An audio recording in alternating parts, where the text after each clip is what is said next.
заместителя руководителя аппарата президента Кыргызской республики Салиева Алмамбета Ардимиталиевича было уведомлено подозрение в совершении преступления, предусмотренное статьей 323 части 2 Уголовного кодекса Кыргызской республики, это незаконное обогащение. Но защита считает, что указанное обвинение не имеет под собой почвы, так как до сих пор не представлены нам доказательства того, что в реальности он незаконно обогатился, занимая ответственные должности. Поэтому сегодня будет избираться мера пресечения в отношении него.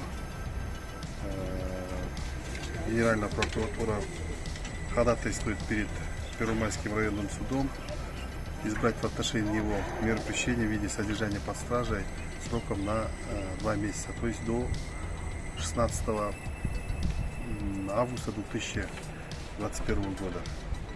ФИЗО-1 или ГКМБ? ГКМБ. Мы намерены доказывать необоснованность предъявленного подозрения.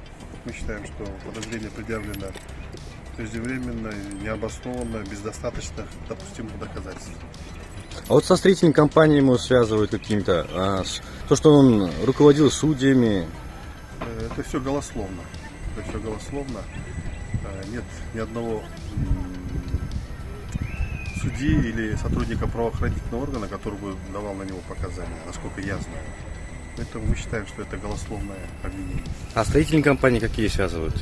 Строительную компанию тоже ему сейчас предъявляют обвинение только по незаконному обогащению, а насчет давления каких-то строительных компаний я тоже не знаю. А сам ваш подзащитный как считает? Подзащитный виновным себя не считает. Хорошо.